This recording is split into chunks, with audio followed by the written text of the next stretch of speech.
do anything we want to do. Is there something we can all do well? Yes, I think so. And I believe practice has a lot more to do with it than we ever thought. So that's my general answer to your question.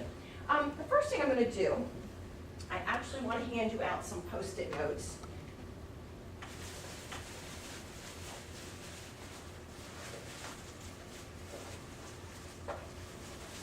We have a small group, and I have no problems having you interrupt me and ask me questions. But some of you are more introverted than others, and you may not want to ask questions, so I'm going to give you these Post-it notes so that you can ask questions that have to do with STEM or with the brain, and we can just stick it on the board when I'm not looking, and then you can do it anonymously. Let me just give you your packets to share there. You have two on this row.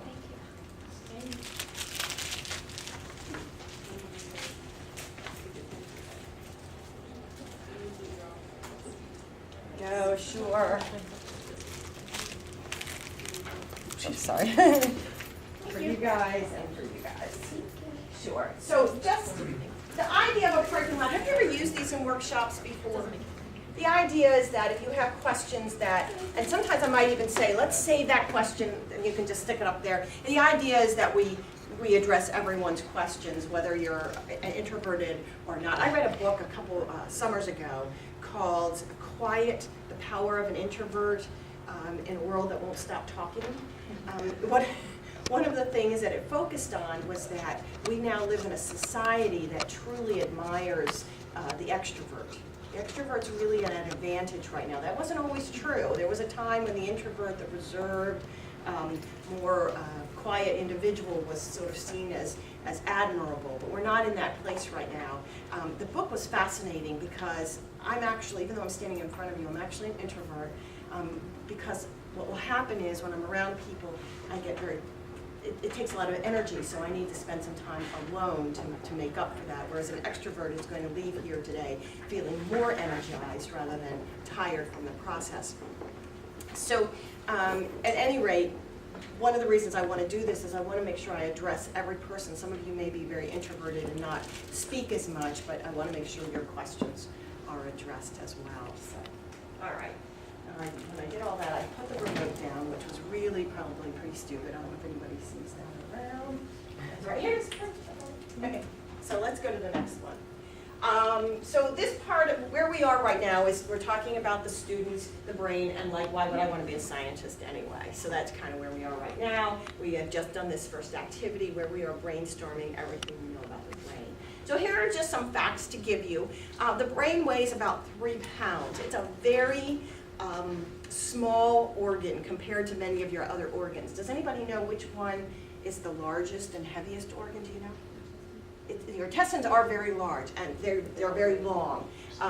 There's another one though that weighs more than the intestines without anything inside of it, which is skin, right? The skin is the largest. So this is a very relatively light, small organ, but yet look how much energy it requires. It only takes up 2.5 to 5% of your mass, body mass, but it uses 20% of your energy. So it is a very high energy consuming organ. It needs a lot of oxygen and a lot of food. And one of the reasons it does is because when we learn, we actually physically change the structures of your brain. Remember we talked about those pathways? I managed to create a new pathway after I had had that stroke. Well, this kind of learning process takes energy, making these new connections in the brain. So let me just show you a little bit if you're not familiar with the brain. Some of you may already know this, but the brain is composed of cells called neurons. They're very funny looking cells. They look like cells that have kind of gotten their hands stuck in an electric socket, and they're like all over the place. And the part that looks like a cell you may have learned in high school or college is right here. That's where the nucleus is and the cytoplasm. Remember all those crazy words, mitochondria, endoplasmic reticulum, all that stuff. That's all there. But then what we have is the cytoplasm, the stuff that's on the inside of the cell, jumps out like crazy right here near the cell body. And those extensions are referred to as dendrites. And the dendrites are there to receive information. And then we have a longer extension of the cytoplasm. And this, sometimes there's more more than one, but most of the time we see it as being one, and that's referred to as the axon. And this is for transmitting information. But here's the part that I think is really interesting about these neurons. If you look at them, they come and they end in these little bulbs at the end, which are called terminal end bulbs or terminal buttons. And they don't actually connect to anything else, which is kind of an interesting thing. And yet, there will be another neuron very close to it with dendrites, just really, really close to it. So there's just a little gap between these terminal end bulbs and the dendrites of the next cell. Now, some of you know a little bit about what goes on there. These terminal end bulbs hold chemicals in them. The chemicals they hold in them are called neurotransmitters. And some of you know some of them. Serotonin is a neurotransmitter. Where have you ever heard the term serotonin before? Some of you have heard of it before. Serotonin is related to when you feel happy or you feel depressed. When you talk about depression, it's the level of serotonin. Right. And sometimes depression is a result of not enough serotonin. Sometimes it's because it's absorbed too quickly. So what you take is an SSRI, which is a serotonin. It's basically, it inhibits the reabsorption of it so that it stays in your system longer, and so you're less likely to be depressed. That's correct. Another one is called dopamine. That's a neurotransmitter. There are a lot of them. I'm not going to go over all of them at all. But anybody heard of dopamine? It's another very happy neurotransmitter. It's not even just that you feel relaxed. This is a really happy one. The crazy part about dopamine is that when you're a child, you have a certain level of dopamine. And sometime between childhood and adolescence, your level of dopamine is cut in half. It happens pretty suddenly. So pretty much you're happy, you're swinging on the swings, you're laughing with your friends, and the next thing your dopamine is in half. And teenagers are often sort of clinically depressed because this dopamine level has been dropped in half and their serotonin levels drop as well. Generally, as we get older, we begin to adjust to those lower levels. And so we come out of adolescence less depressed. Some of us, the levels are still too low even as we come out of adolescence, and we need some medication to help us. We're very lucky to live at a time when the medications are available.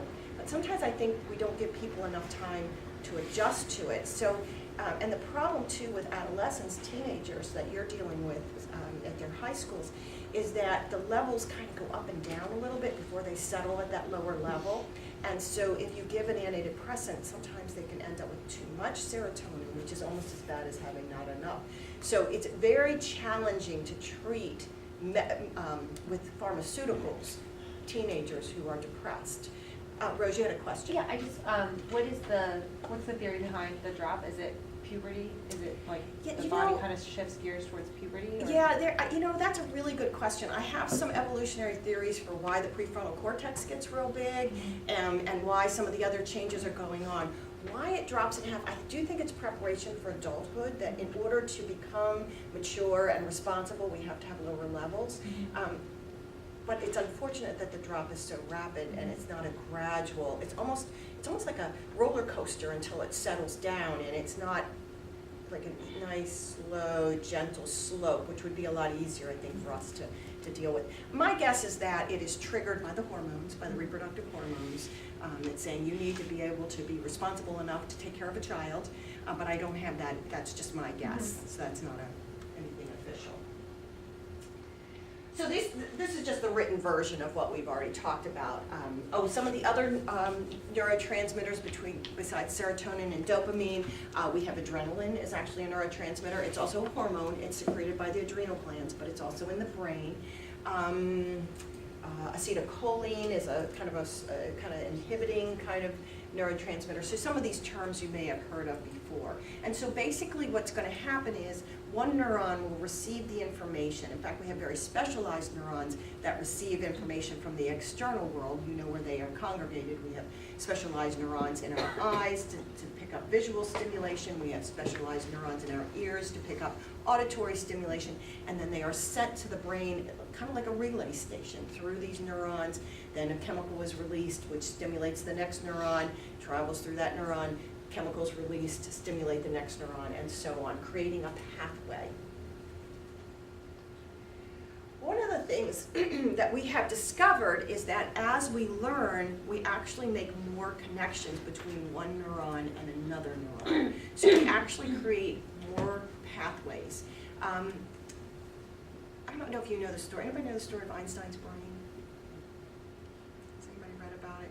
When Einstein, do you know about it? Like after he died, Yes. they cut the brain up and wasn't it stolen? Yes, yes, excellent. Yeah, it was the medical examiner actually who Uh-huh. took the brain and cut it up into pieces and sent it to various places and got money for it, various research hospitals and research universities, to see what was going on in Einstein's brain. And it was years and years later before they discovered that the part of his brain that handled analytic information was much heavier than another person's brain would have been. So the question comes in, was he born with a heavier analytic part of his brain, making him smarter? Or was that developed over time? And you know, we never know for sure how much is a result of our environment and how much is a result of our physiology. It's that old nature versus nurture argument, and we'll never get to the very bottom of it. But one of the things they found is that they then studied the brains of people who played the violin. Now, I don't know if you're familiar with it, but if they're playing violin, they use their left hand very rapidly to go through all of the notes. And they found that the part of the brain that controls that is much thicker in a person who plays the violin. Now, it's hard to imagine that somebody is born with a violin brain. It's more likely that as they practice the violin, they began to grow more connections in that part of the brain, making it bigger. One of the things, I'm going to show you this, let me just show you, to show you I'm not making up this story. Oops. Where's my, see if I can press on. I want to link to this and much, oh, there it is, there it is. It's on the Yeah, you laptop. can Okay. just hit the internet. Okay, sorry about that, and I should be on the internet. I just wanted you to see that, no, it's not going to connect, shoot. I'll have to do that during break or something to show you. But there are some neurons that, I wanted just to show you them in action. It's just a little 10-second video. One of the things I will tell you is that I actually teach this to my students. And one semester, I had, he was an African-American male student who had a D in my class, and he listened to all of this stuff about learning and said to me, I have those worms in my brain. And I said, yeah, you have those worms in your brain. He said, and I can grow them? I said, yes, you can. I said, it's a lot of work to grow them, but you can grow them. And he said, well, how do I grow them? And I said, well, mostly what you need is practice. And he said, but I don't know how to practice biology. I know how to practice an instrument. I know how to practice other things. I don't know how to practice biology. And so I said, well, the way to practice biology is to write up note cards, so that you flashcards. You can rewrite your notes. You can take notes off the book, or use your, because it's a college class, they can use the margins to write in, or you can write sticky notes with all of the different information that you want. But you have to do it. You can't just come to class and listen. I have no doubt that you come to class and listen, you understand it. But then you go home and you forget it.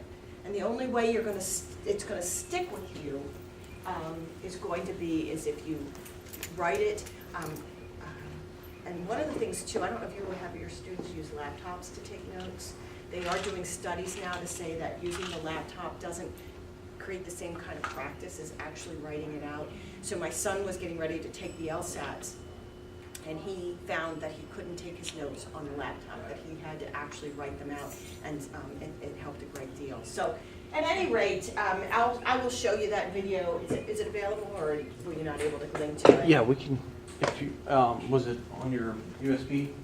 It should have been. I thought the link was live. It worked the last time I did it. I'm not sure. In the meantime, I'm going to have you all do a little activity. Jot this down. I'm not going to collect it just anywhere you want to. I want you to write down something that you have learned to do as an adult, and then I want you to write down how you learned it. What process did you go through to learn it? So we'll take a little break and do that. Hopefully the video will be ready. If not, it's just not.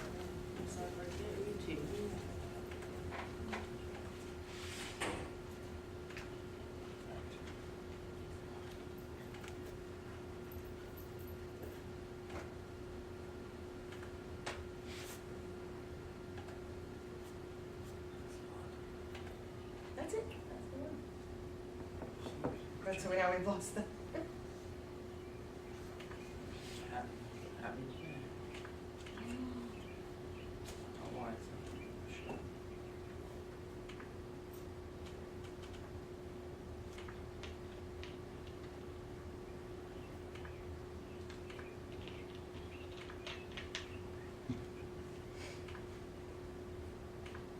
All right, so let's just share, you don't have to, nobody's required to share. But if somebody wants to share what they have learned to do as an adult, I'm gonna write it there, up there. In fact, I can have volunteers, somebody wanna write it for me?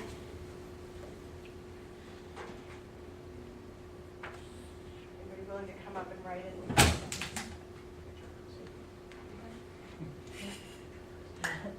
Rose wants to do it, come on, Rose. There you go. Because it's hard to talk to people and then turn my back, so it would be easier to have somebody else do it. So, anybody want to share what they have learned to do as an adult? Yes? Use a computer. Use the computer, excellent. All right. Yes, Play guitar. play guitar. You better slow down, Rose caught up. Play yoga. Do yoga? Yeah. Okay, good. Put on a roof. You Roof a have- house. You have put on a roof. I am really impressed. In my younger years, but yeah. Yeah, but to a house, that is impressive. That is some hard work. Anything else yet? I'm in the process of learning to crochet. Okay, learning to crochet, excellent. Put up a wall, a new wall in the house. Put up a wall in a house. Wow. You guys, it's all really impressive. on it, kind of. Yeah.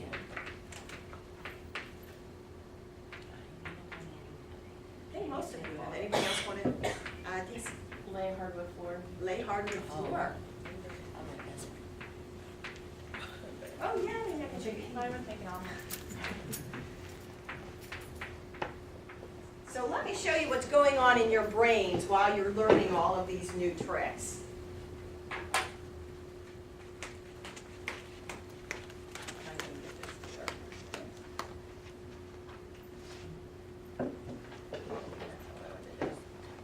There it is. It's working. So that's what's going on in your brains while you're learning. It's an active process. It's not just temporary. It's an active process. All right. So now I got to get back to my PowerPoint. Well, we can let it go for a while. All right. So now the next step is what process we know what's going on in your brain, but what process did you do to get those brain cells activated like that? What did you do to learn the new things you learned to do? I don't want to take this one off, but I need space to. Well, first I observed how the process was done. What I'm going to do, I'm going to have to write it kind of small. Do you all have this already, or no? I'm sorry. This is how you log on, eJohns to. I'll just leave that up. Oh, Okay, so let's just write it here. Observe is one thing that you did to learn. What else did you do to learn? You have to do it repeatedly.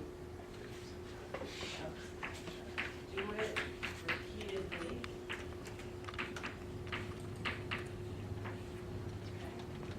Yeah. read instructions. Read instructions.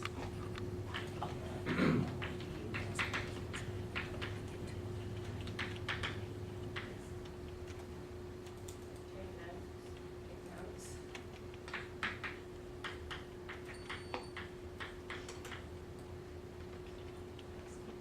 You could take your actual class on it.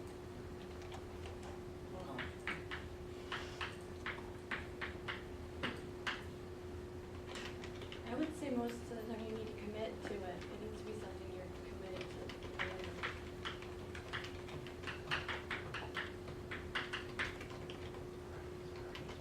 A little trial and error sometimes.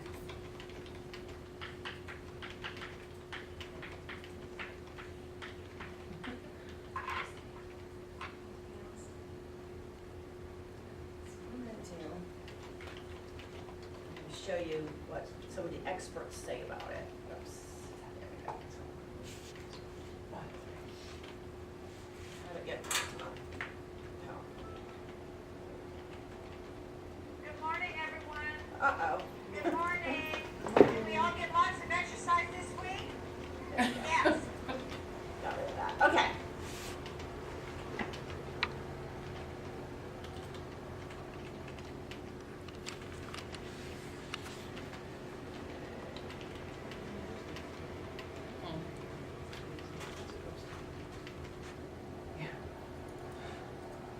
Takes a second. it's my personal laptop, so it like it It's like, why It, are like, you doing that? likes to go in and out as you go to the YouTube. Oh, Then it goes to like projector I'm screen. not doing YouTube again, not until after we're done. All right. Just didn't like Can you it. see it at all? Yes. This is too soon. So if we were to have an actually larger group, we would find that adults learn in 6 stages. And some of these you've actually addressed with some of your comments. The first stage, and the name doesn't matter, that's why I wrote that at the bottom, Rose by any other name is still a Rose, no offense. But the idea is that it doesn't really matter what the terms are. In fact, most of you, if you don't even remember all of the terms of Jean Piaget's 6 steps of learning, I don't even remember the names, it's been so long, you know, the operational and the, you know, all of those crazy names. These 6 steps sort of match those. And so basically what we have found is that adults actually learn exactly the same way children learn. It turns out that men learn in the exact same steps that women learn, or boys and girls learn exactly the same way. It doesn't matter what their race is, they learn exactly the same way. And these are the steps that they'll go through. And as I said, the names don't matter, but the first step is there has to be some kind of motivation. I think, Jessica, you said commit to it. That's the same idea. You have to want to learn. So that's got to be the starting point, is a level of motivation. If you don't have that, none of the rest of the pieces of the puzzle are going to go into place. So there has to be a reason. We tend in high school to really focus on extrinsic mechanisms to motivate students because they haven't yet learned how to internalize it and make it as intrinsic as we do as adults. And that's very normal. That's part of the adolescent stage. So the motivation can be extrinsic. It doesn't have to be intrinsic, but there has to be a motivation to learn. Once they have learned, they are motivated to learn, really the next step is trial and error. So I'm glad you mentioned that. Trial and error, though, is very hard for our students. And I don't totally understand it because they come from the video game world. And the video game world, they can make mistakes and then they just hit the button and they start all over again. And so, you know, it's like the do-over generation. And so I don't understand why they have as much trouble with trial and error as they do. To be honest with you, if we skip this step, we will really not learn. We learn from our mistakes, and it's really important to go through this. If you think about it, a child decides, an infant or toddler wants to learn to walk. So the first thing they do, they become motivated to learn. They see people around them walking, so that's an observation. They want to do it, they're committed to it. But they don't just get up and walk. They get up, they fall down. They get up, they fall down. They get up, they take a few steps, then they fall down, until they finally reach the next step, which is advanced practice. And I think we did this where we said do it repeatedly. I think that came out, that we have to do this, whatever it is we want to learn, we have to do it over and over and over again. And that will lead us to the next step, which is having the skills. But skills are not the same as having full mastery. So what we do is once we have the skills, we refine those skills until we finally master those skills. So an instrument was a good, JR, you use an instrument, that would have been my example. I learned to play the drums as an adult. My husband was playing guitar with another friend, and I said, oh, you guys could perform if you had a drummer. And they kind of looked at me and said, we don't have a drummer. So I went and took drum lessons, and I honestly thought I would take a lesson and I'd be a drummer. But 3 years later of lessons, I realized that it's a very complicated instrument, much more than I had realized. But now I'm at a point where if I sit down with a band and jam and they say, we're going to play country, I know what rhythms to use, or I don't need a book in front of me. I'm now at a point where I know what I'm doing, or this is rock and roll, I got that beat. This is swing, got that beat. So, but it took a long time to get to that stage. So having full mastery isn't something that's going to happen all the time. And this is why when you ask me about SMART can simply be that they go through these stages a little faster, but it doesn't mean that someone else can't learn and hit the same level of mastery. I taught all 3 of my children to ride a bike. My oldest one had natural balance. Basically, I put her on the bike and gave it a shove and she was off. My second daughter could not learn for anything. No matter what I did, I put her on the bike, I'd hold her, I'd let go for a minute. As soon as I let go, she fell down. And finally she said, I'm going to learn it myself.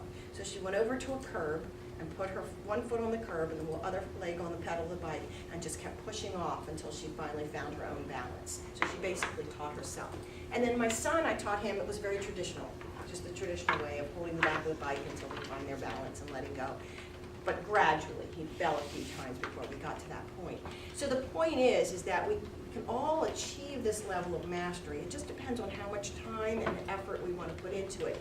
We tend to be most interested and have the same aptitude, and I honestly don't know which comes first, the chicken or the egg, the things that we learn more quickly. Those are the things we enjoy because learning is such an enjoyable process that if it's something that is more natural for us, we enjoy it and we stick with it more. But it doesn't mean you can't learn some of the other things that you want to know. So basically, what I was trying to say is that we are constructing new physical structures as we learn, and it takes time.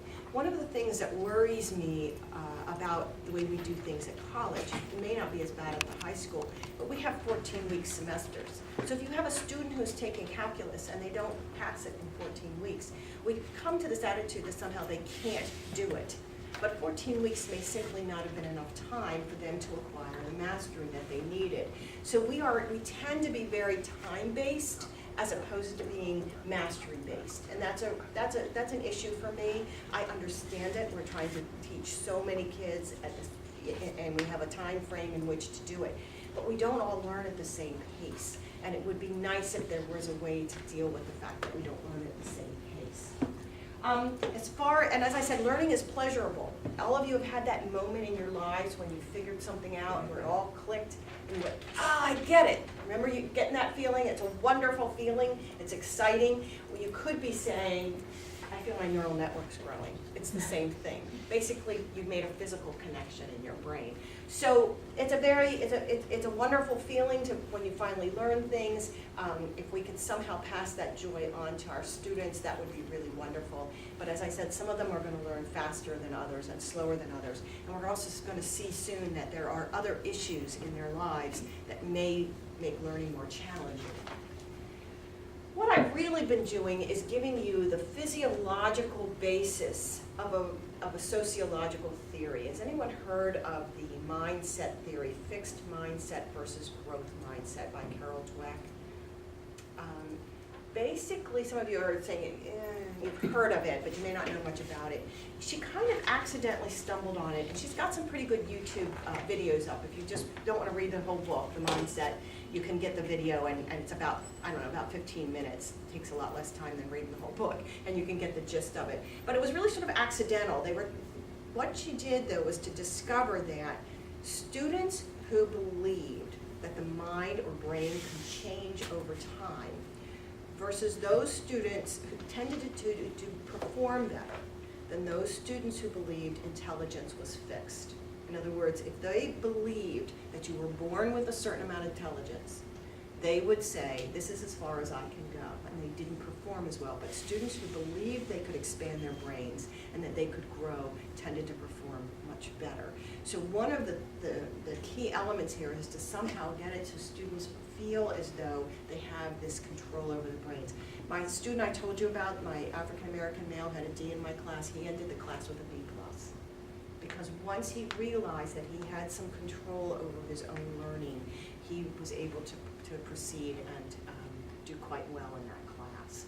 So, I'm going to do a handout here to Dr. Rita Smilkstein. The reason I'm talking about her, it's an old book, and We Were Born to Learn, but the reason it was 1998, but the reason I want to bring this up is that when she first came up with some of her ideas, she was sort of scorned by the neurological community.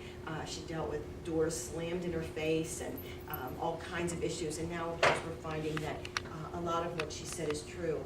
The theory that she didn't name but she was describing was neuroplasticity, and some of you have heard of it, but it's the idea that we can, over our lifetimes, literally change the shapes of our brains. And you do so by learning new things, and you can change the shape of your brain.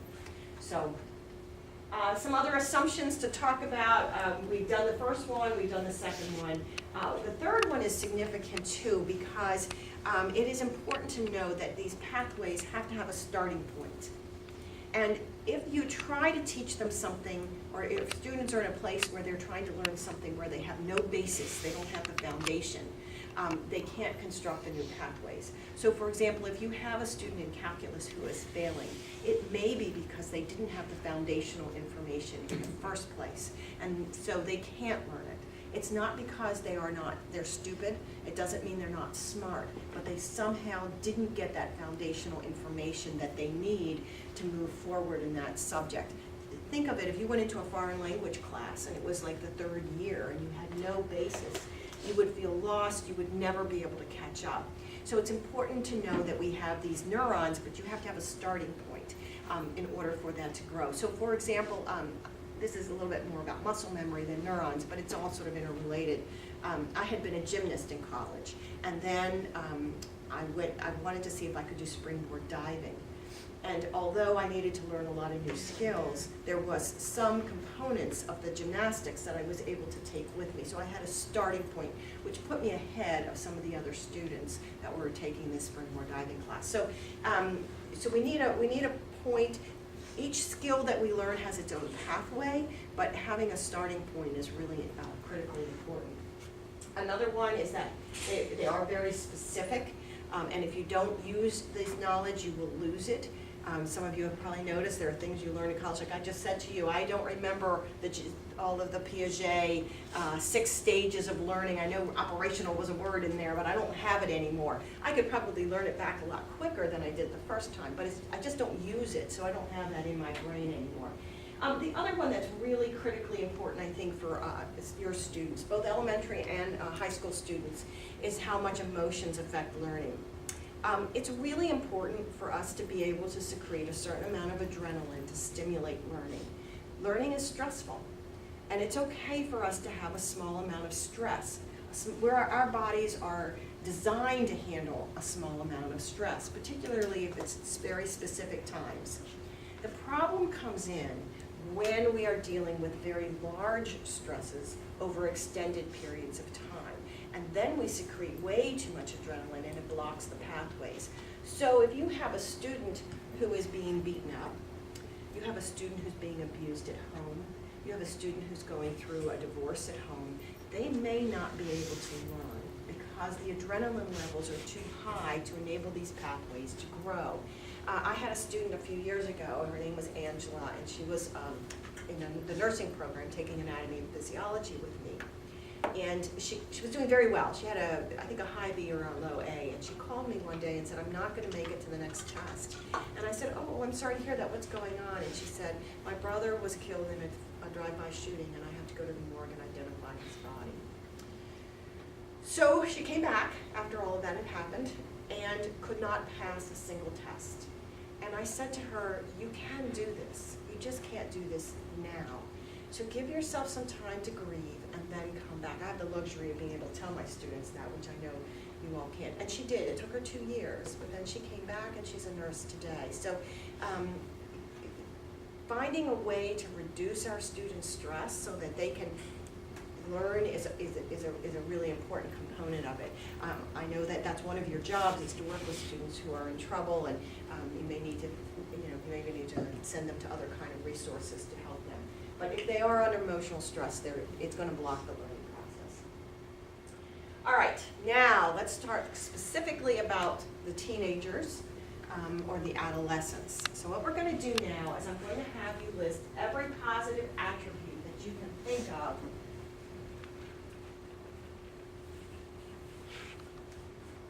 for teenagers. They are some. They might get on our nerves sometimes, but there are some wonderful positive attributes that teenagers have. You're resilient. They're resilient.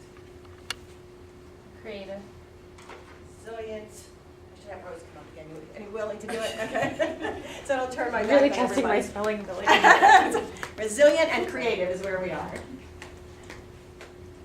You can communicate with them more so than you can the younger kids. The younger kids you can't. You have to find different ways to communicate with them.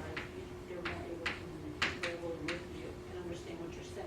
better verbal communication. Other positive traits of teenagers.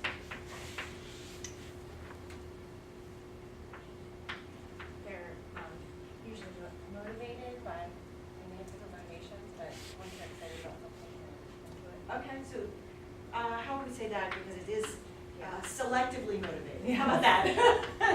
Because I think they can be not very motivated by their math class, but extremely motivated at finding the right dress for the prom. So they are curious. Energetic. Yes. I want to say loyalty, because once they find a teacher that really they trust, they're loyal to that teacher until the end. They'll Okay. come back and visit and for years to come. And they do feel a great sense of betrayal if one of their friends doesn't show that level of loyalty. In other words, it's not, goes both ways. They give loyalty, but they expect them back. I think loyal is good. All right, so let's shift gears. I don't know where you're gonna write it exactly, maybe in this corner, or, I'm not sure where. Well, I can do this, I can turn and pick this up. That'll help. No, I can't. You can't. I have room. All right, never mind, screen stays down. Let's do the negative traits. Yay. It's a good one here. Negative traits for They're moody. They're moody. They are moody. They are emotional. Some of them lack a filter. Lack of, I like that too. That's a good way to put it. Lack of filter.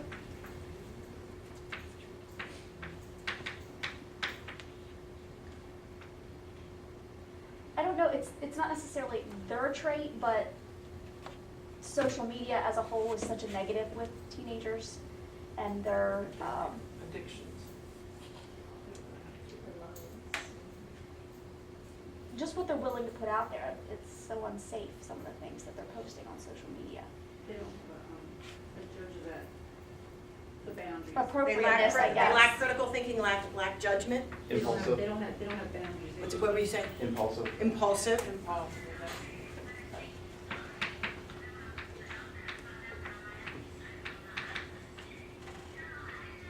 They feel invincible. They do feel invincible. I think that's important. And I don't know if it's necessarily teenagers or if it's this generation, but they're always looking for immediate gratification. I think we should put that up there. I think they are. I think they're searching for immediate gratification. Instant gratification. Usually doing all or nothing. Yeah, And instant approval. right. An instant approval. They're a little overly influenced by their peers. Yeah, they're very much. I would agree. And this is the last one though, I'm sorry. That's right. Go ahead. What did you say? Instant, what would you? I got that one, instant gratification. But there was another one, instant approval. And they're strongly influenced by social. So easily influenced. Well, it affects them emotionally too. I mean, I can see it when they get on there, or whatever's on Facebook, or whatever they're on. You can see their expression change. Yeah. All right, those are excellent ones. So now what I'm going to do is go back to the PowerPoint, just show you some that I picked up from literature that's out there. And you'll see a lot of the ones that you have put up there.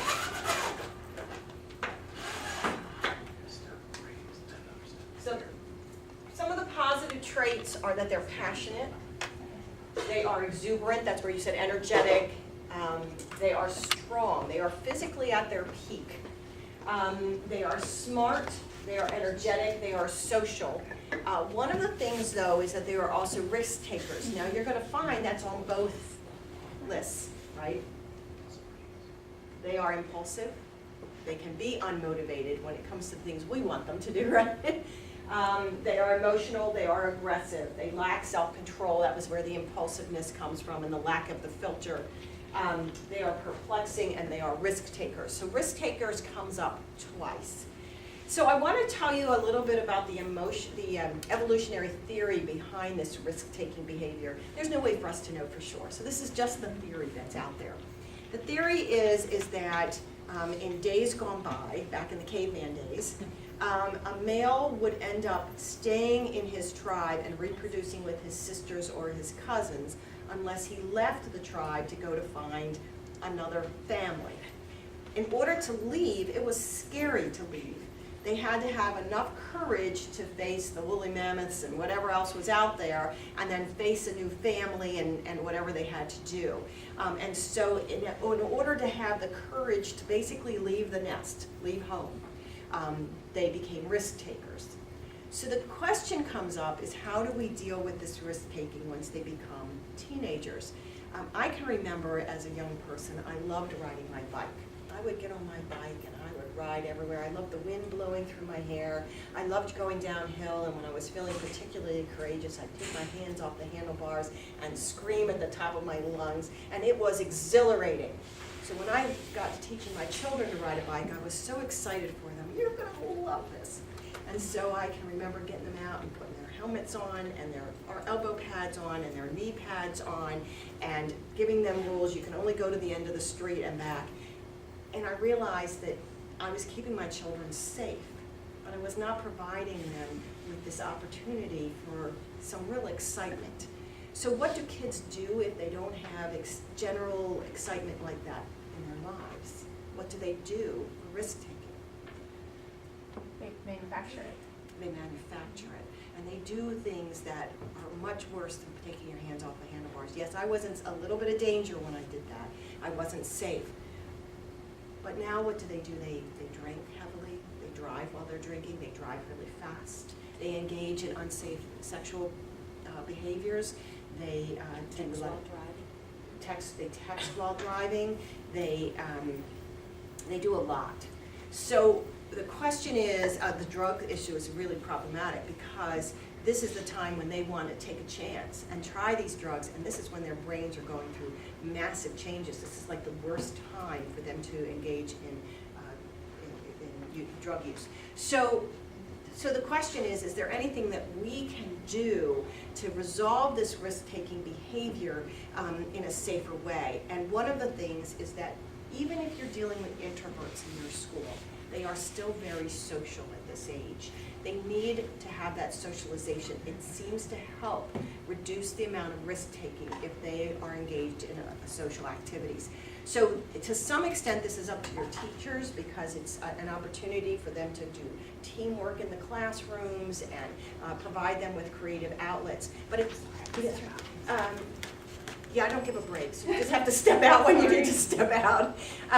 So one way of dealing with these teenagers may be to provide them with sort of safe but social opportunities. They're engaging in it anyway. I mean, you were saying they're online, they're engaging in social media. Maybe there's a way to do it in a safer manner for them.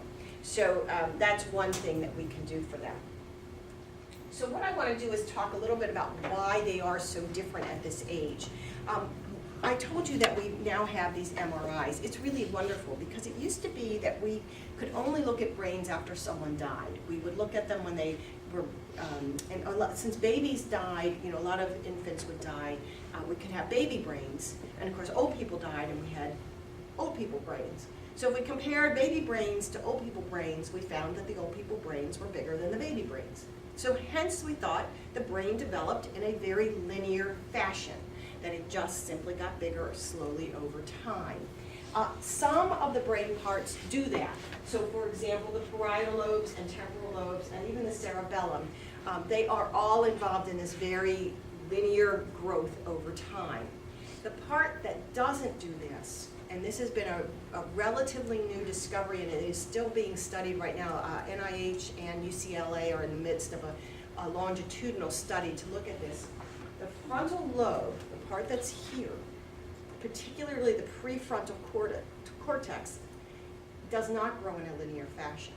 It gets huge during their teenage years. It just gets huge. So if you were to draw it,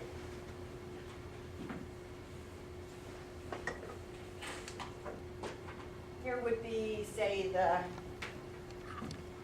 growth of the cerebellum over time.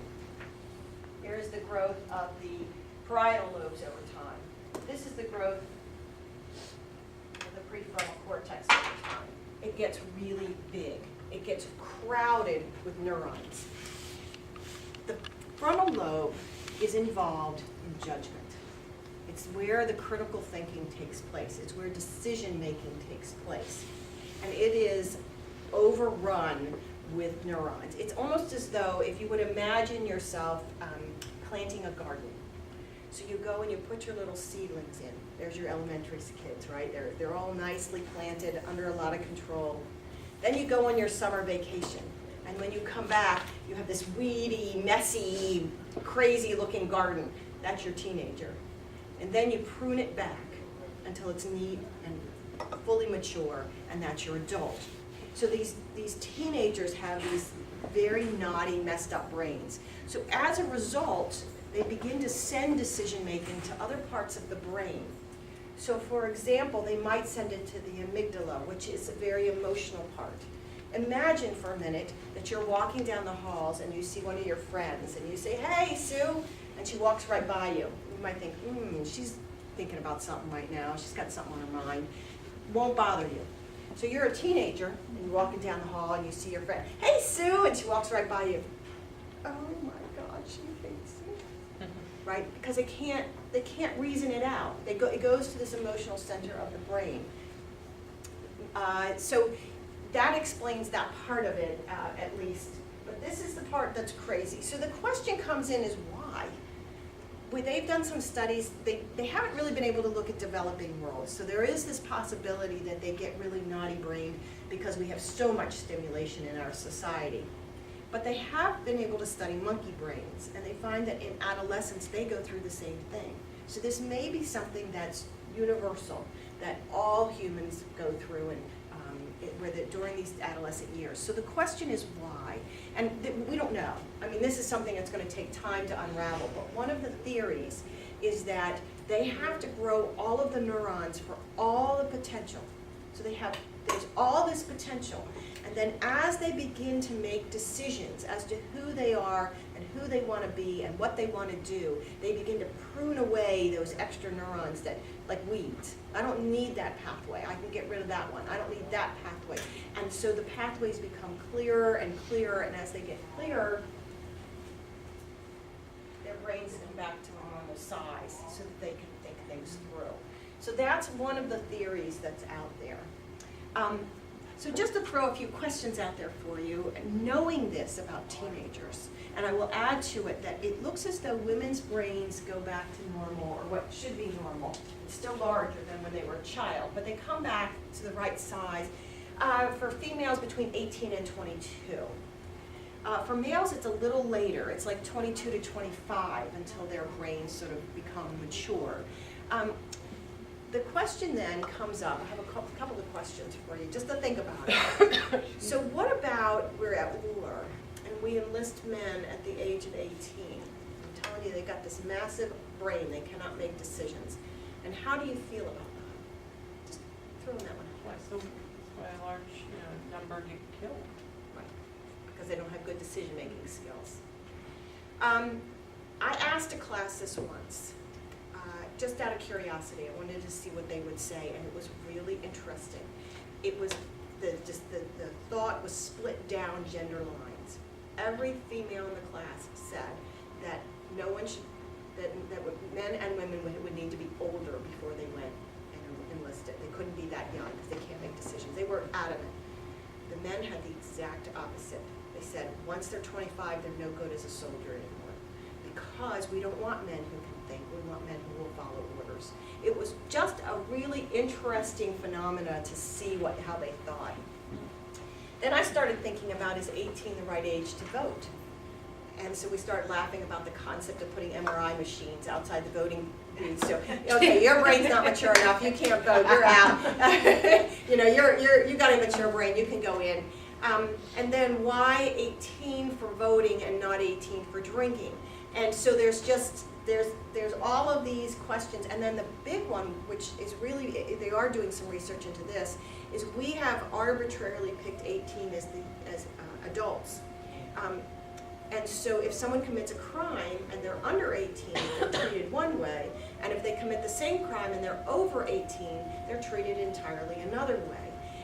And so there's a lot of questions as to where and when do we consider juvenile crime to begin and end, and it's a really challenging issue. You should know that we could come up with a policy that would eliminate 80% of our crime very quickly.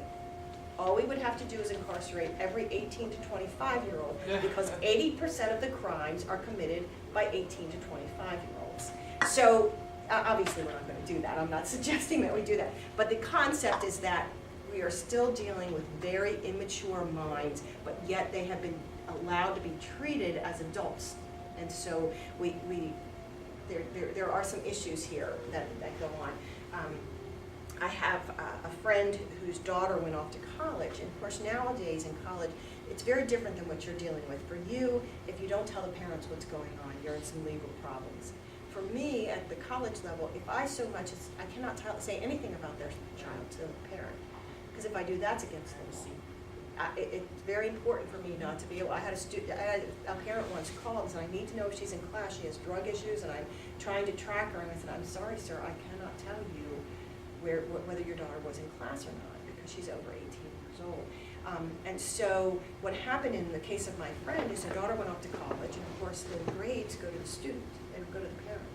So her daughter was saying, yeah, I'm doing great, I'm doing great. It wasn't until she was about a year and a half in that she realized that not only was her daughter not going to classes, she had gotten involved in drugs. She was away at school. She didn't know what her daughter was doing, and it wasn't until her daughter apparently tried to go off the drugs cold turkey and ended up in the emergency room that she found out what was going on. So is 18 really the right age to be considered an adult? For some people it is, but really it's not until 25 that we're all could be considered to be fully adults. So that 18 to 25 is tough, but you're not dealing with any adults. They're all still children, and they're still struggling, and they still need your guidance in every way that you can give them. All right. We've kind of talked about this already, so I'm not going to go through it. The only thing to point out is that it is both genetically and environmentally controlled as to when the brain finally reaches maturity. It's nature versus nurture. How much is genetic and how much is environment, it's hard to say. Some of these theories I've also done. Oh, one thing to say is, why is it that the women are mature faster than the guys are? And that is true. Women do mature more, they mature reproductively at a quicker rate, they mature emotionally at a quicker rate. And so the theory is that if you are a young girl and you are taken into the women's circle, this was back in caveman time, you know, how to survive, you were much more likely to survive. So the sooner you became an adult female, the sooner you were welcomed into the women's circle, and the sooner you learned the skills that you needed for survival. What they say about males is that as long as you're a little boy, your daddy is going to take you out, he's going to show you how to fish and how to hunt and how to run. You are like his little mini-me, and he's going to love it. But once you start secreting that testosterone and you become of a reproductive age, you are now competition. So the males and their sons begin to compete for a lot of things, but they start to compete with each other. So the longer you can stay a little boy, the longer you have to learn the skills you need to survive in the environment. So that's the theory that they have. I don't know if that's true, I'm just telling you that's just the evolutionary theory. One other thing about adolescence is their sleep patterns. Some of you may know that your students are not getting very much sleep. And I do know that I didn't have as much trouble with my daughters, but with my son, I finally gave up. He didn't sleep at night, he slept during the day. So what happened is he would stay up all night doing his homework, he would go into school, and then he would come home and sleep. And the reason he flipped it was because he had to get up to catch the bus. He'd have to get up between 5:30 and 6 o'clock in the morning. As it turns out, teenagers cannot fall asleep as early as adults do, and not as early as young children do. Most adults and most children are kind of a 10 to 6, I mean, give or take, that's their 8 hours, 10 to 6. But we open high schools very, very early in the morning. So what time are your high schools open? 7:30. And how much of a bus ride do some of your students have to take? To an hour for some of them are as much in hours, which means they have to catch the bus at 6:30, which means they're probably up before 6. Well, some of them get on the bus like 10 minutes of 6. All right, so they're really getting up very, very early to do this. It turns out that there is a hormone that controls basically when we fall asleep. Some of you know it already. It's called melatonin. Some of you have heard of it before. It is secreted later in adolescence than it is in children and adults. So what happens is teenagers really, truly, you can say, go to bed at 10 o'clock. If you would just go to bed at 10 o'clock, you'd be okay. They really can't. They can't fall asleep that early. So the question is why are teenagers secreting melatonin much later in the day, not later in their lives, later in the day, than a child would or an adult would? And the theory behind that is that teenagers are physically at their peak. They are very strong. So if you are, back in caveman days, trying to protect your tribe from another tribe, or from the woolly mammoths, or from the saber-toothed tiger, who are you going to put on guard duty at night? You're going to put your strongest. So you're going to put your teenagers there. Of course, if they fall asleep on the job, they're going to get eaten or killed. And if they are able to stay awake, they're going to be able to protect themselves and others. So the idea was that those who secreted melatonin later, during their teenage years, lived and went on to reproduce children who also produced melatonin later in the day. So, but it is an issue. I know some counties are looking at reversing the bus schedule so that the teenagers can, so that the elementary school kids who are bouncing off the walls by 9 o'clock in the morning and who fall asleep at 3 o'clock in the afternoon. I don't know if you're dealing with any of that where your children are, what time does the elementary school open? It opens at 8:30, well, it starts at 8:30. And the kids start at 8:30. Ours was a little later because I think it just has to do with, they have to use the same buses. So they put them on a schedule where they pick up the elementary school kids, then they go pick up the middle school kids, then they go pick up the high school kids. So it's the same buses being used over and over. And I remember my kids were bouncing off the walls before they would catch the bus for elementary school. And then when they would come home at 4 o'clock, they could barely drag themselves in the house. Whereas the high school was reversed. And it seems like it should be flipped, where the high schools start the latest. The reason they're not doing it is it has to do with the sports. You can't run a football, if you do it too late, you can't have football practice at 6 o'clock in the evening because it's too dark. So that the sports are controlling a lot of it. In addition, many families rely on their older kids to take care of the little ones when they come home from school. So you have that issue as well. So there's a number of logistical reasons to keep it the way it is. But in terms of their biology, it should be flipped. All right, so we did this too. We talked about the neurotransmitters, so I could go past that. Okay, now I'm going to get into decision making a little bit with you. And I put Spock up there for a couple of reasons. First of all, because he was my motivation to get into science. He was one of the first loves of my life. I think it was Paul McCartney first, and then it was Spock, not Leonard Nimoy, just Spock. I was just totally in love with him. I loved the way his brain worked and the logic and how he was fascinated by things. So I thought he was wonderful. But there was an episode once where he was able to be sort of the captain of a small ship. It was one of those shuttle situations, and he was off with a small crew, and he was the captain. And he did terrible. He just was awful. And the reason he was so bad was because he relied entirely on logic. He did not take into account the emotions at all.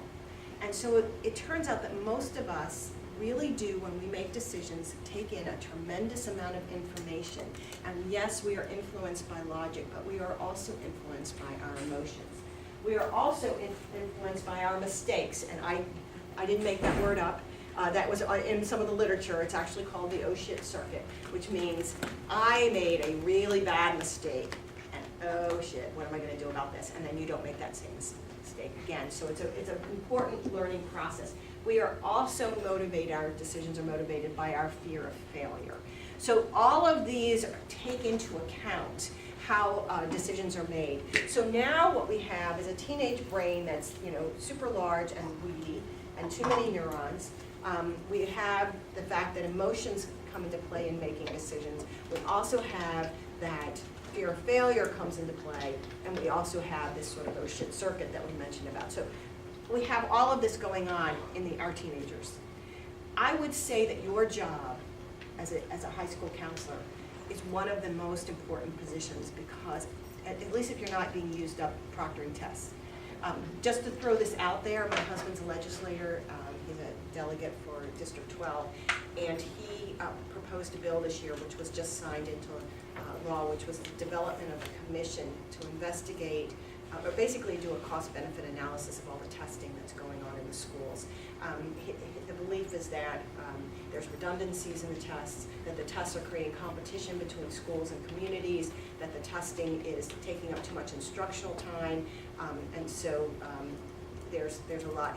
This commission is going to come up with all of it's going to put it all together and publish those results.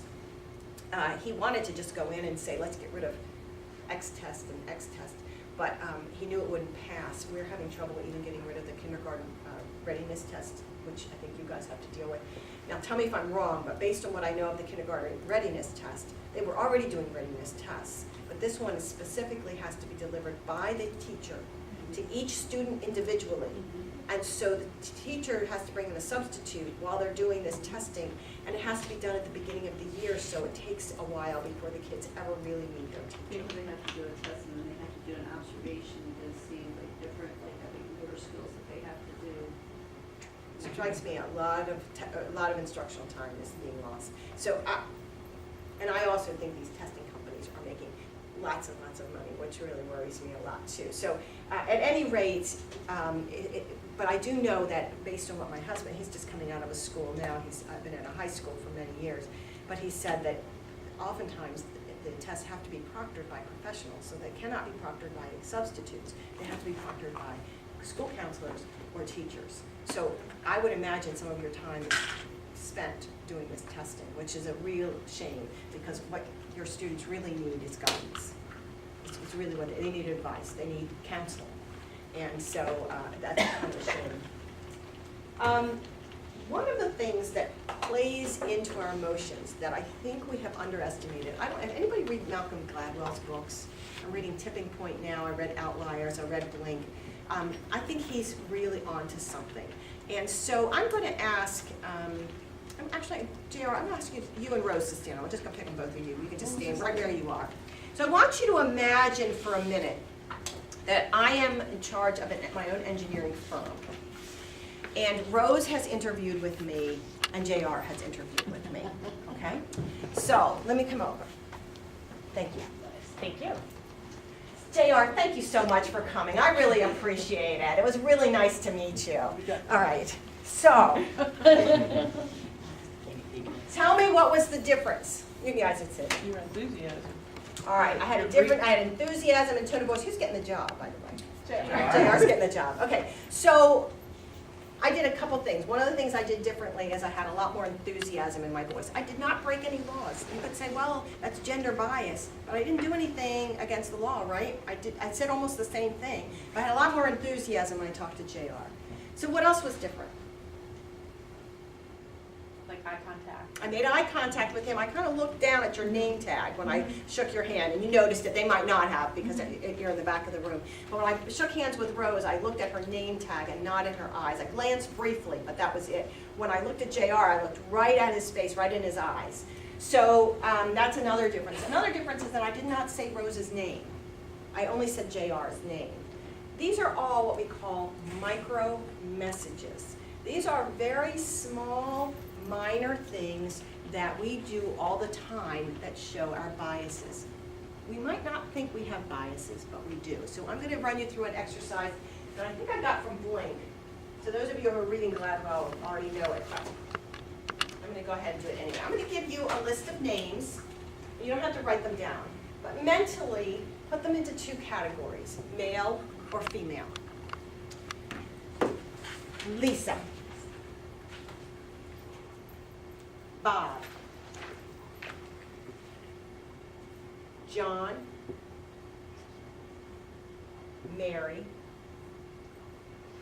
Joan, Michael. We had two categories, male, female, and I gave you a list of names. Was it easy or was it hard? Should be easy. These are names that we have heard over and over again. There's nothing inherently feminine about the name Mary.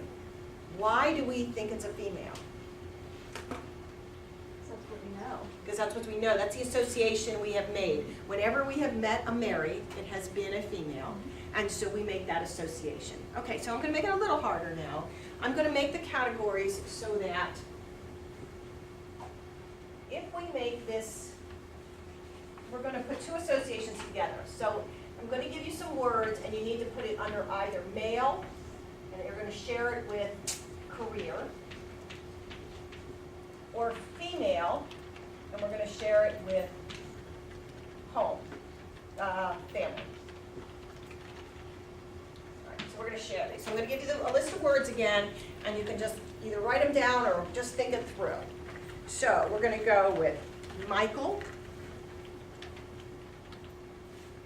corporation, Joan, babies, Mary, kitchen, John, capitalist, Bob, entrepreneur, and Lisa.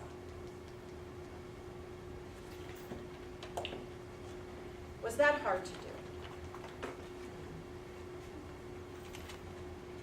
Probably not too hard. So now, I'm going to do the same words. And we're not going to go through all of it, but I'm going to do this. This is going to be family. And this is going to be career.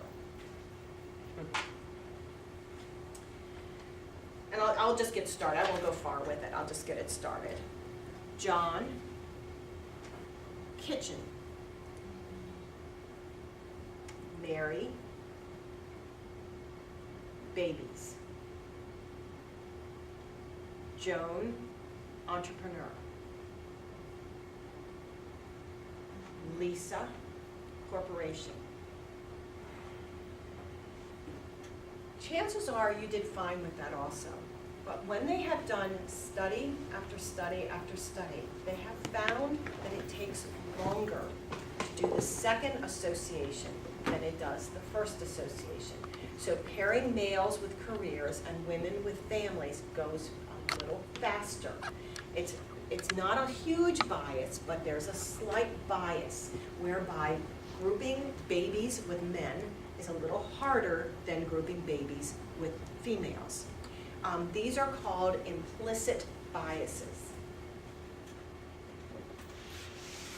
They result in micromessages. Hold on. Oh, I forgot the slide. Hold on. I will have to send it to you. There is a test that you can take on your implicit bias. It's out by Harvard. I believe it's the Harvard implicit bias test. You can look it up. It's free. It's online. You can take it at any time. I had a friend who did it, who she really did not believe she had any biases, and it came back that said she did have a slight bias towards white male. It also will do racial bias. So it will do a similar thing. What it does with racial bias is it has some negative connotations and positive ones. Things like crime and, or some of the negatives, guns, killing, stealing, sort of these negative ones. And then they have white or male, and you do these associations. And what they found, even people who are African American, tend to have a harder time associating these negatives with the concept of light. It's just so ingrained in us. And these are sort of our micro biases that we have. And for us to suggest that we don't have biases is, we don't think, sometimes we don't think we do, and consciously we may not, but we have these associations over time. These little things begin to add up, and they become part of us. They become incorporated in us. And so if you want to try it, to see it, one of the things we did with this, I told you we had this long, week-long program with teachers, is we would observe them. And we would observe them not based on how they were teaching their content, but we were just looking for bias. How often, who do they call What type of answers did they give? What kind of positive feedback did they give? When did they use names? We had one teacher who was just one of the kindest, sweetest, most effusive teachers you could ever want. Her students loved her. She was the long hair, Birkenstocks, you know, you can imagine, sort of very granola. And she was observed, and they came back and said, "You have a bias against African-American women." And she said, "Yeah, that's not true. That cannot be true." So she had a second observation. This time she knew what they were looking for. And the observer came back and said, "Yes, you have a bias against African-American women." Apparently, she would go over and she complimented everyone all the time. She complimented them less frequently. She would actually put her hand on their shoulders of students, but less frequently for African-American women. She called on everyone, but less frequently for her African-American women. And she was just shocked by it. She had no idea she had that bias. So to learn a little bit about our natural biases is very, very good. And it's not your fault that you have these biases. We have gotten them from so many sources. So for example, what are the micro messages? I love the show The Big Bang Theory. It's one of my favorites. It's hysterically funny, but there are some stereotypes and some micro messages that are there and that they do influence us even if we don't want to be influenced by them. So any micro messages that you see in that show, or if you don't watch the show, you might even be able to see. I don't know if you can see it from the picture, you might. Any micro messages? The blonde is like a bimbo. She's not smart, right? I had a faculty member who came to me very worried. He was a math teacher, and he said, "I have this young woman in my class, and she's very smart. She does really well in all of her tests. Whenever I call on her, she says, I'm a blonde. How would I know?" So it's ingrained in us, this association with blonde and not being smart. It wasn't too many years ago that Barbie actually said, what was her comment about math? Math is really hard, or something like that. Do you remember that? They had to take the bad math Barbie off the market because everybody made such a big fuss about it. So there's a micro message there. So what other micro messages? Do you see any others?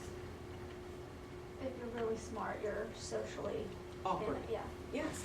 So why would someone go into science? If, I don't want to be one of those nerds, right? Nerd is like a bad word. Geek, all these terms that we've come up with. We associate a physicist with being a geek. That's what we do. It's not, you may not consciously have that association, but somewhere deep down, if you were to imagine a physicist, you would imagine someone who's got, kind of a geeky, kind of socially awkward type of a person. I do think, having said that science does tend to draw the more introverted people because the type of work they do. So I think there may be something about that. I mean, stereotypes exist for a reason, and that could be part of what's going on. Anything else that you see? Or if you just know the show? Yeah, I know there's tons of racial jokes with Raj and Jewish jokes with Wolowitz and Right. things like that. And yet, what racial joke is missing from that? There's not a single African, to the best of my knowledge, there's not an African-American among them, there's not a Hispanic among them, because they couldn't be smart enough, right? And whether that's said or not, that's the unspoken message up there. And so that's another message. Now, I did have a student, I was doing this once with some middle school students, and it was an African-American student who said, yes, but based on the data, more Asians and whites go into STEM. And I said, yes, that's true. But why is that true? And of course, media takes maybe something that may be true and emphasizes it to the point that it begins to have an impact on us. One of the studies I was just listening to in Tipping Point, which is Malcolm Gladwell's, they did a study of the 3 news anchors during the 1980s, and I don't remember, I think it was Dan Rather, Peter Jennings, and I can't remember the third one off the top of my head, but they came from the 3 major networks. And what they did is they took clips of them speaking. In reality, they were speaking about Reagan versus Dukakis, who were running against each other. But what they did is they only took clips of these newscasters and then took the sound away and had people evaluate the facial expressions. And they found that when it came to Dan Rather and the other anchor, there was really no difference between how they responded across the board. They were very neutral. But with Peter Jennings, it came out that he was much more positive when he spoke about Reagan. Well, apparently ABC and Jennings told this researcher he was a jerk, and that wasn't true. But when they looked at the results, they found that people who viewed ABC, I think Peter Jennings was on ABC, voted for Reagan over Dukakis by a huge margin, like 75%. It was huge. The impact of that media has on us is much greater than we think, and it's not always obvious. It's often these micro messages that we receive, and they become incorporated into our brains. They did another study in Tipping Point that he described, where they took students and they told them that they were, I can't remember, they were responding to the headsets they were using, that's what it was. And what they were doing was playing a clip through the headset that said that tuition should be doubled in college. So they played this information, and for the students who listened to it, and the students did not know that that's what they were supposed to be listening to. They had a series of questions to answer. It was just at the very end that it said, and what do you think about college tuition? So the students, the control group, just said tuition should stay the same. Then they had a group of students who, while they were listening to the headset, were supposed to nod up and down, right? We got to knock the headset around a little bit, nod up and down. The other group was told, turn your head from side to side. And what they found was that the students who were turning their heads side to side said the tuition should go lower, and the people who were nodding their heads as they were listening to this editorial said, yeah, that sounds good, let's raise it. So these kinds of small things have such a large impact once we start adding them up. So here's another one, micro message. Scientists are mad. Mad Crazy science is acting. crazy. They have crazy hair, they wear lab coats.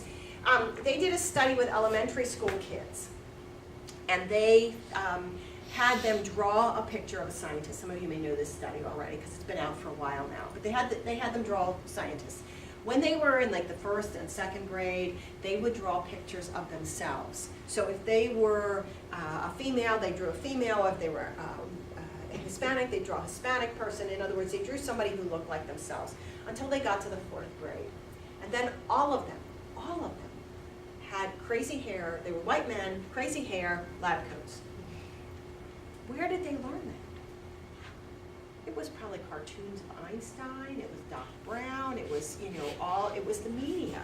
They've seen it so many times that now, if you're a female, you no longer think of science as something you're supposed to do. It's the crazy guy with the crazy hair who's supposed to do it, not me. I don't have crazy hair, and I'm a female, and I don't wear a lab coat, so it can't be me. So it begins to create some of this separation.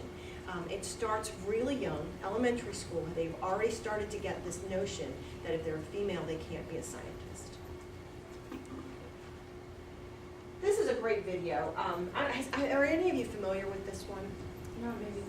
Yeah, some of you do. I would like to show it. I don't know if you can help me get this up and going. Oh, you need a video? Yeah, I don't know. The link, I don't know if the link is live or not. It's a very nice video, but it has to do with, again, micro messaging. So, yeah, this would be a good time if you need to use the restroom or to get a break or get something to drink. It's a commercial. It's for Always, but it's a good one. It's very powerful. Oh, wonderful. I remember that commercial because it came on several times. I think it was around 2004.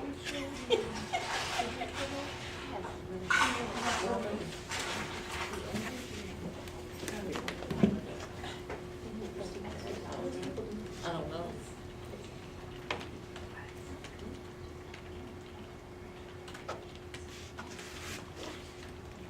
Trying to walk back in the chair so I can get there.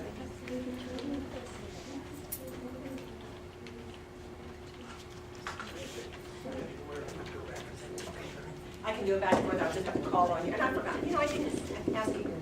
I'm not sure. Joel. Nice to meet you. All right, Joel. I may ask you to come back and forth. Oh, no problem.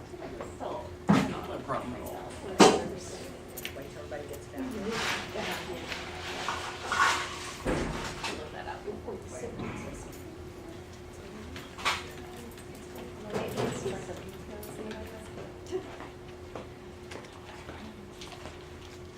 Live sound. That's my next Good question. All right, let's go for it. Do you think there is no sound or there is sound? I think so, but I think we,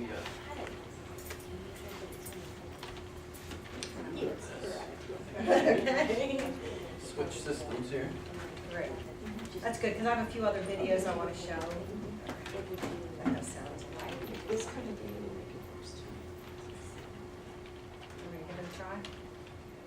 Yeah, that's true.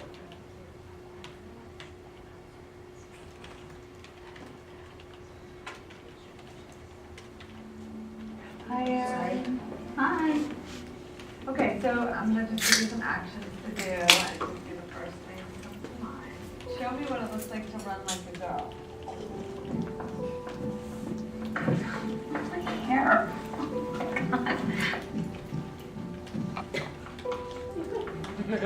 Show me what it looks like to fight like a girl. Now throw like a girl. Aww. My name is Dakota, and I'm 10 years old. Show me what it looks like to run like a girl. Throw like a girl. Fight like a girl. What does it mean to you when I say run like a girl? It means run fast as you can. So do you think you just insulted your sister? No. Yeah, insulted girls, but not my sister. Is like a girl a good thing? Actually, I don't know if it's a bad thing or a good thing. It sounds like a bad thing. It sounds like you're trying to humiliate someone. So when they're in that vulnerable time between 10 and 12, how do you think it affects them when somebody uses like a girl as an insult? I think it definitely drops their self-confidence and really puts them down because during that time, they're already trying to figure themselves out. And when somebody says you hit like a girl, it's like, well, what does that mean? Because they think they're a strong person. It's kind of like telling them that they're weak and they're not as good as them. And what advice do you have to young girls who are told they run like a girl, kick like a girl, hit like a girl, swim like a girl? Keep doing it because it's working.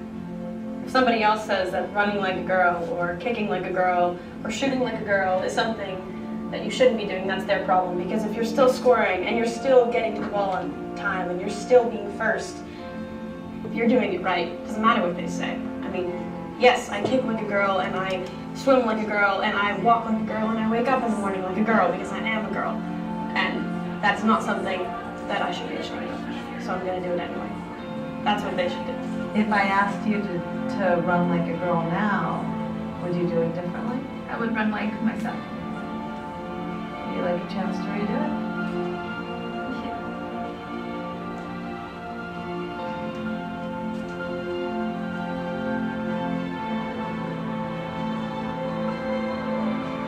Why can't run like a girl also mean win the race?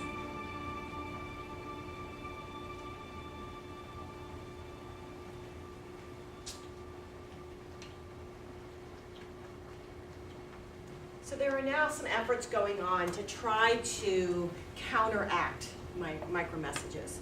But it's one of the jobs that you have when you're dealing with your students and you're trying to guide them and you're trying to help them make decisions. They have a lot of baggage that they're coming to you with because they have heard it, they have seen it, even if it's been something small. A micro message is kind of like the drip from the faucet. You have a drip and a drip, and one drip doesn't do any damage, and 2 drips doesn't do any damage, and 3 drips doesn't do any damage. But eventually you have so many drips that the whole sink caves. And nobody knows which drop is going to be the one that changes how people see themselves and how they make decisions. When it comes to STEM, we are dealing with a lack of equity. We have fewer females going into STEM. We have fewer minorities going into STEM. It is one of the last bastions of white males. So is no outward problems. There is nothing legally a problem out there. There is no one who is saying women can't become engineers. There's no one saying we're not going to hire you because you're a woman. There's no one saying we don't want African Americans in. The message is getting to the students before they even get to the job interview. We have a lot of folks leaving the STEM field. Most of them don't even enter, but even if we get women and minorities in, they start to drop out at college, they start to drop out even into the workforce. So somehow there are micro messages that they're receiving either along the way or when they finally hit that point. All right, so let me see if I can get back to the PowerPoint. We had trouble the last time and Joel's not here to help us through it.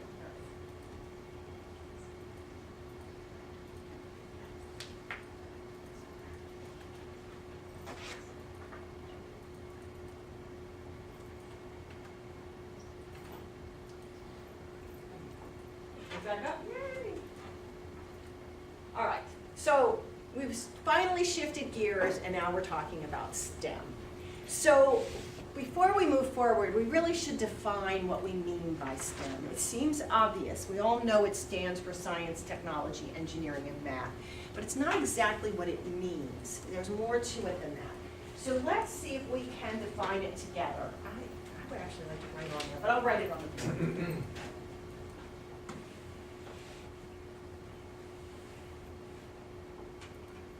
So what are some of your thoughts on defining STEM?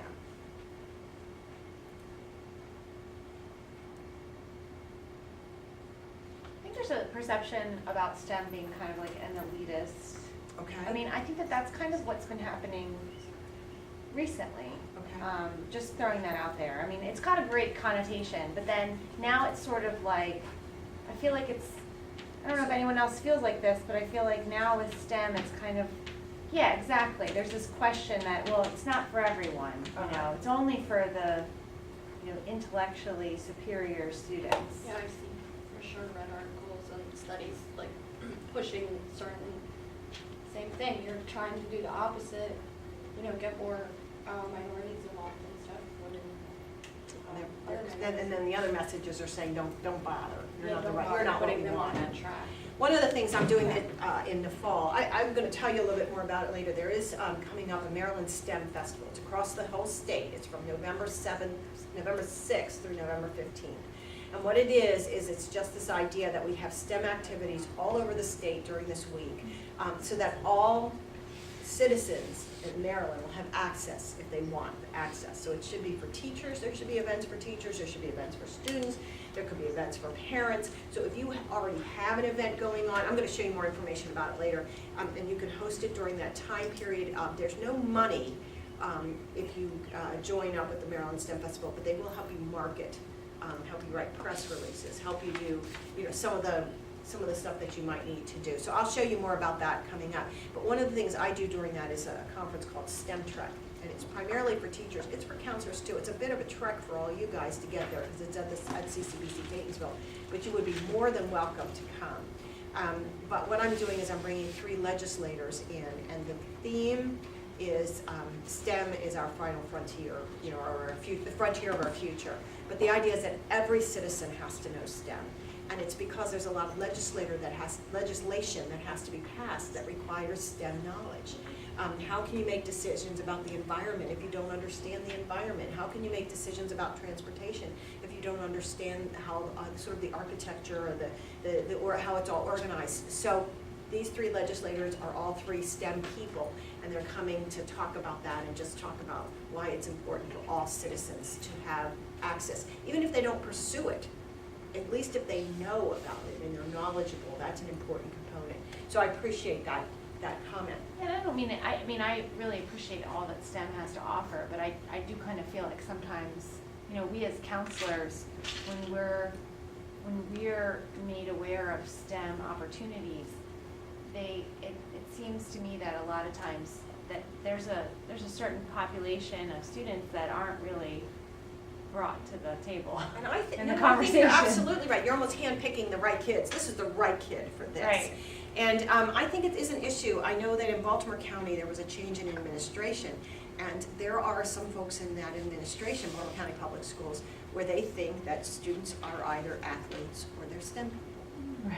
They have this dichotomy that somehow if you're an athlete, you can't also be in STEM, and if you're STEM, you can't also be an athlete. That these are two tracks that kids can go for after school. They can do STEM stuff after school, or they can do athletics. And I have a real issue with that. I really do. And so, so I think a nice definition is that we want it for all people. What are some other components to a definition you could think of? I think there's inquiry, there's discovery, and there's collaboration that's involved with STEM.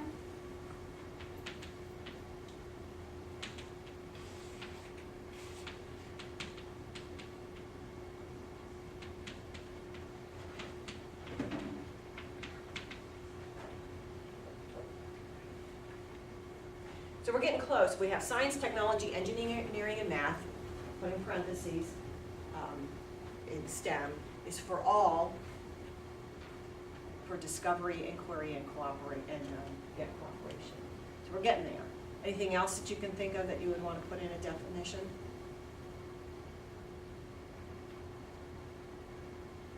It's the future, I mean, it's,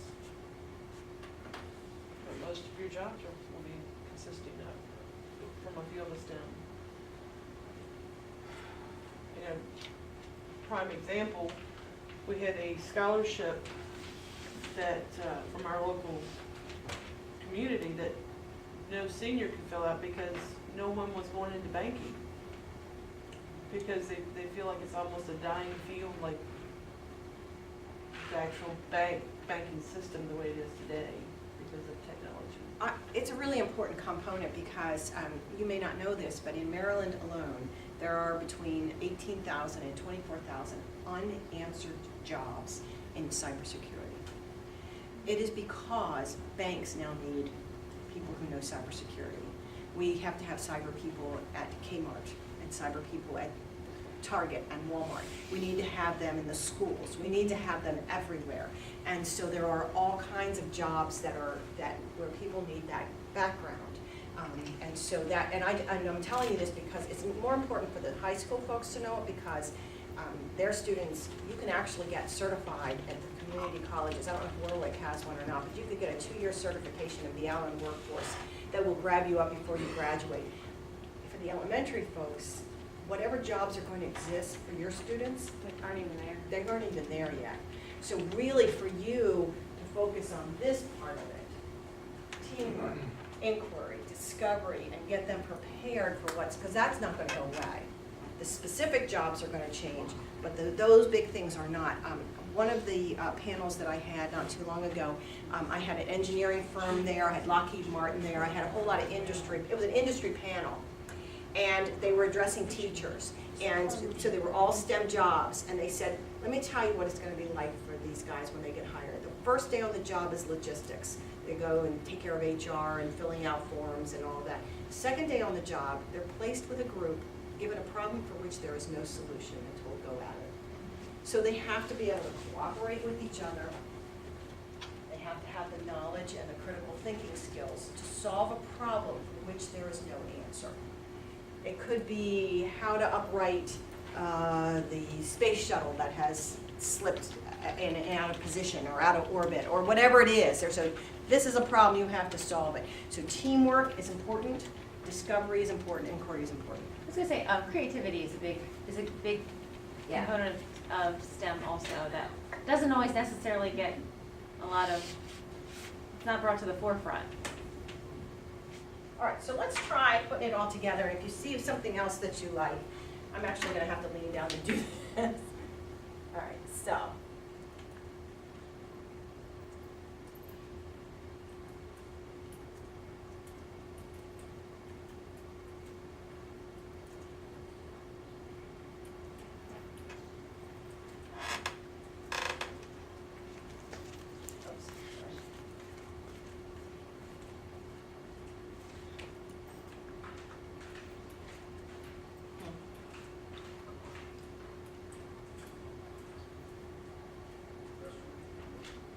Sorry.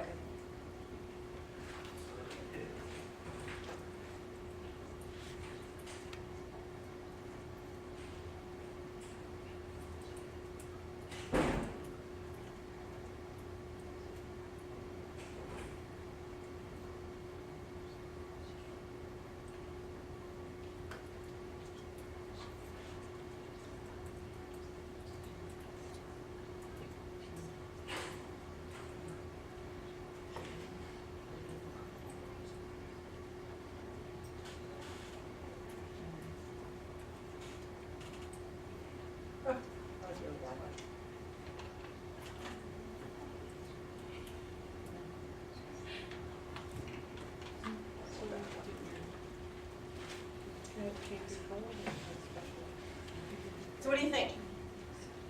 That's what you all came up with. I think it's really brilliant, quite frankly.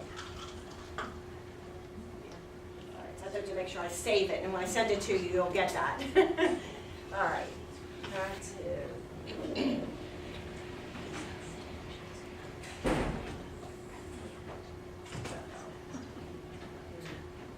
Sorry. Go back up, it's coming up. This computer, for some reason, it likes to switch in and out from the projector mode. Oh, so you may have to manually put it back in projector There it mode. is. Okay, good. So when you pull a video, you gotta put it in projector mode for some reason. Did anybody write it down? It didn't say it. It didn't say it. Did anybody write it down? Yeah. You wrote it down, maybe when I send this PowerPoint out, would you be willing to reply to all and put it on there? That'd be great. We can all have. Oh, no, there it is, there it is. Okay, good. It was just another, I had to reflect somehow. Okay. So that's a great, I really love this, that you did a great job on that. Okay, so now I want to, poor Joel, I'm going to keep him busy. I do want to take just a little bit of a break. One of the things that they have shown in studies, is that we don't have quite the attention span. That's kind of why I gave you all some little fuzzy sticks. Does anybody know how long an attention span is for someone just to sit there and listen to a monologue the whole time? Like 30 minutes, maybe, if that. It's less. It's about 10. It's the amount of time between commercials. Literally, we've gotten trained to stay focused on the television, and after 10 minutes, we need some kind of break. Now, the break it can be asking questions, it can be participation. It doesn't have to be big. Like one of the things I've done in class in biology, you can remember sitting through your biology lectures, you're like, oh my God, it's just going on and on. And so what I would do is I would do something even crazy, like I might just walk around and go, oh, whoops, that was stupid of me, and it just is enough to give everybody a brain break. Just anything, tell a joke, anything to give a brain break. So what I'm doing now is giving you a brain break. But watch this video and see if this makes you change your mind, because we can go back to your definition of STEM and see if you want to change it. You may be very happy with it the way it is. Can I do it from here? How do you do it for high school? You want to try it?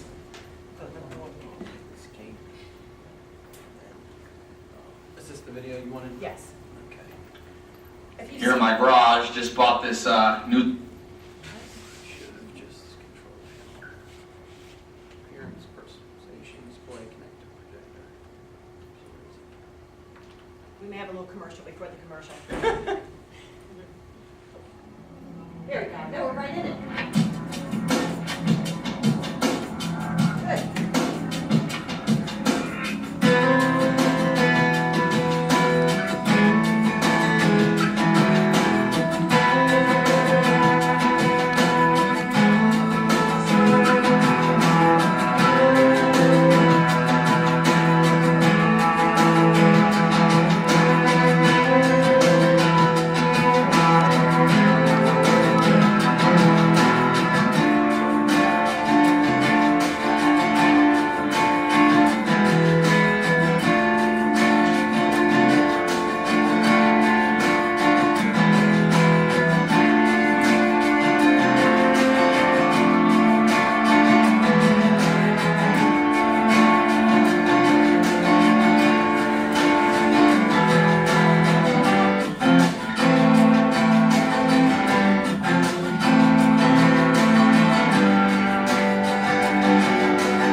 So seeing something like that, does that change your definition at all, or are you still pretty satisfied with your definition? I thought you guys did a great job, so I don't know that you need to make any changes. The only thing I wanted to point out, I don't know if you noticed anything, but one of the emphasis was certainly on the exciting new jobs that are coming up, but also an inequity between males and females in STEM.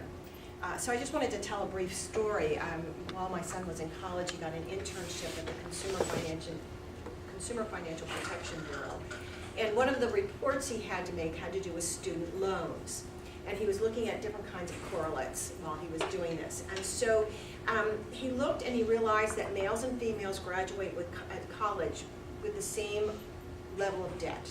There's no real difference. But then he found that when women left, and there's no difference in the rate of becoming head of household. So males and females become head of household at the same rate. But he found that females, upon graduating from college, make half of what males make. Some of this is because women just simply don't ask for more. There's that problem of the 77 cents to the dollar, what they make on the exact same job. But some of it has to do with the decisions they make. Women will leave school and they'll choose to become a teacher, a high school counselor, in human services, but they don't choose the higher paying jobs which are in STEM. And as I've said, a lot of it has to do with from beginning in elementary school on, they're getting the message that it's not the right jobs for them.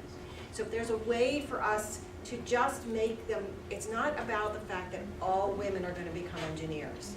It's not even trying to make 50% of all engineers females. But I looked at some statistics from Europe. And in Europe, about 44% of their engineers are female, where in the United States, only 12% of our engineers are females. So is it possible that females don't have quite the same interest level as males do with regard to engineering? It's very possible. But it's not enough to account for only a 12% representation of females in STEM. There are females out there who would love to be engineers who simply are not pursuing that because they don't believe it's right for them. I know it's not as overt as it once was. I know that I was very good at mathematics, and it was my mathematics high school teacher. I was the only girl in the class, in my advanced class, and she came to me and said, well, why are you in this class? And I said, well, it's because I like math and I'm good at it. And she said, but there's nothing for a girl to do with math, so you shouldn't bother with this class. I know that kind of overt discouragement doesn't exist, but the micro messages are adding up, and they're keeping some women who might do really well in engineering and technology from pursuing it. So we just have to kind of keep that in mind. All right, moving forward. This is the, MSDA actually has a definition for STEM. You may know this, you may not know this, but this is Maryland State Department of Education's definition of STEM. That it's an approach, STEM education, not just STEM. And it's an approach to teaching and learning that integrates content and skills of science, technology, engineering, mathematics. The STEM standards of practice guide STEM instruction by defining the combination of behaviors integrated with STEM content, which is expected of a proficient STEM student. These behaviors include engagement in inquiry, logical reasoning, collaboration, and investigation. The goal of STEM education is to prepare students for post-secondary study and the 21st century workforce. So that's what you all are working with in terms of how you define STEM education. All right. So now that we're fully ingrained in STEM, it's time to take a little quiz. The fun part about this quiz is that you are allowed to cheat. You may get on the computer and look things up. You may ask your neighbor.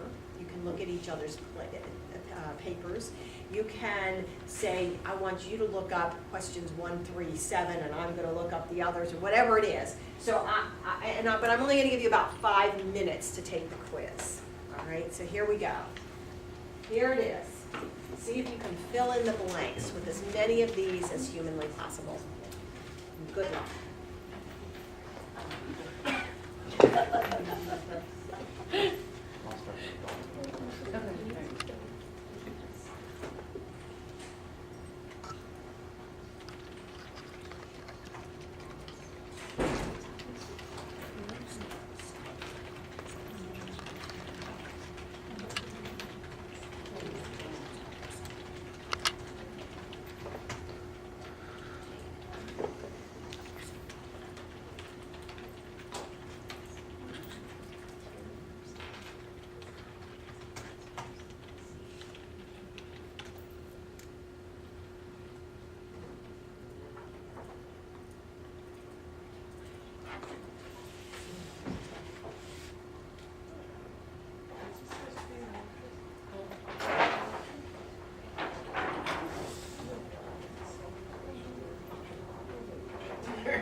I'll give you all the answers, don't worry.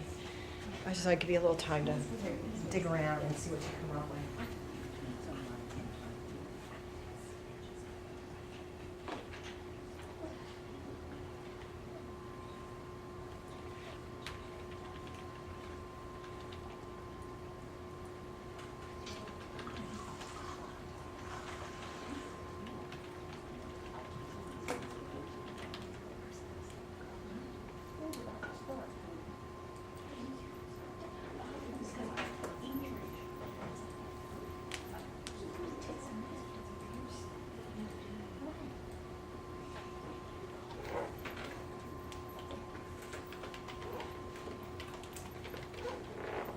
All right, just another minute.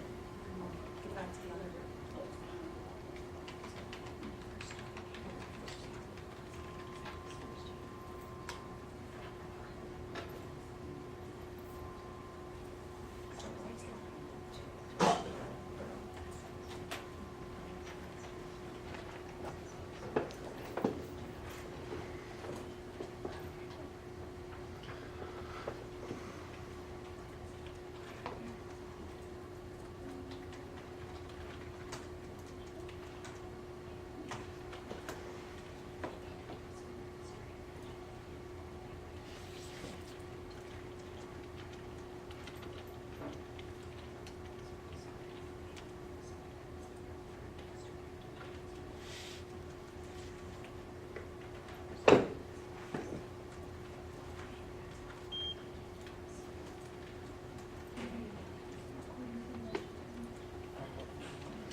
So let's go ahead and see what the answers are. Unfortunately, I didn't set up the PowerPoint to give me one at a time. I gave it all at once, so we'll have to see all the answers together. So I don't know why I didn't do it that way. I'll have to fix it the next time I do it. We're third. Anybody come up with third? I got First, fourth because it's Washington DC. Yeah, the one I got was that it was, they combined Washington DC and Virginia as being a single area because it's all in that same area, and then Washington State was the other place that was ahead of us. So I could see fourth, though, if they separated Virginia and Washington DC as being fourth. But then there are a lot of jobs. So one of the things you're doing for your students is really helping them with their career choices if you can encourage them in STEM. There's just so much opening up. And you can see that the overall, and I'm sorry the data is so old. I went to the, I think for this one I went to the Department of Labor, and their statistics, they do it every so often, and this was the closest I could come up with. But the overall workforce grew 150% between 1950 and 2000, but in STEM it was almost 700%. So, or just more than between 650 and 700%. That has not changed. We are still growing, the STEM workforce is still growing very rapidly, where other jobs are not. Only 16% of U.S. graduates are graduating with STEM. While males perform as well as females perform as well as males in science and math. They take as many STEM courses. They represent only 6% in the STEM workforce. And it's very uneven because it depends on how STEM is defined. If it includes allied health, that's where you'll find a lot of the females. And even if it doesn't, biology, as it turned out, particularly when I was back in school 100 years ago, was sort of an okay. If you were going to go into science, it was sort of okay if you were female to do biology, whereas physics and chemistry were off. So I think if we were to take out any of the biological sciences or the life sciences out of there, we would find the representation of females significantly lower. This is where we're losing. Our African American males receive only 1% of the degrees in science. and technology, and 4% in math and statistics. This group of individuals, I feel as though there's a level of creativity, problem-solving skill set that they could bring to the table. I mean, if we think about it, why do we even care about diversity in STEM? Let me throw that out there. Why does it even matter? Why don't we just leave it all primarily white males, now Asian males? Because we wanted the benefits of learning all of that stuff to touch everybody. Sure, okay, that's one, absolutely, that's a good reason. We would want the benefits of learning all of it. What else? What else is important about having diversity? It helps with the creativity. It does help with creativity. You bring new ideas to the table. You know, I told you I'd read that book called Quiet, and one chapter she focuses on the banking industry. And if we look back in time, the banking industry preferred their extroverts. The extroverts were more